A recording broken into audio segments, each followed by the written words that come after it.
Imagine someone who has already died, but still manages to speak and name their killer. Sounds like a horror movie, but this is not fiction.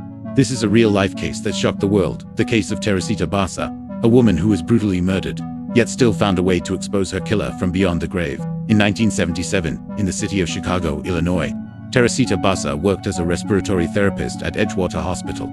She was known as a kind, hard-working woman with no known enemies.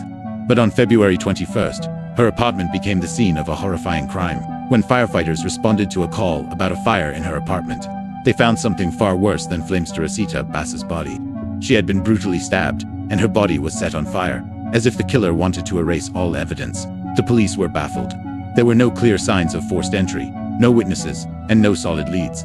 It seemed like the case had reached a dead end. Until something unbelievable happened. A few months after the murder, a hospital worker named Remy Chua, who worked at the same place as Basa, started experiencing strange things. She often felt uneasy and saw eerie shadows. And then, one day, something terrifying happened. She was possessed. While in this trance-like state, Remy spoke in a voice that wasn't hers. She claimed to be Teresita Basa and named her killer Alan Showery. At first, the police were skeptical. How could a ghost testify in a murder investigation?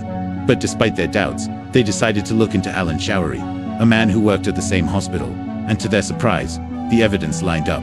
When they searched Showery's apartment, they found stolen jewelry belonging to Basajari that had mysteriously ended up with Showery's girlfriend, who believed it was a gift from him. During questioning, Showery finally confessed. He had indeed gone to Basa's apartment under the pretense of fixing her TV, but his real intention was to rob her. When she caught him, he panicked and killed her before setting her body on fire to destroy the evidence. The case finally went to trial in 1979. While the paranormal testimony itself wasn't used as solid legal evidence, the discovery of Basa's belongings with Showery's girlfriend was enough to convict him. He was sentenced to 14 years in prison for murder and robbery. But this case remains one of the very few in history where a paranormal experience played a crucial role in solving a crime. Was it just a coincidence? Or did Teresita Basa's spirit refuse to rest until justice was served?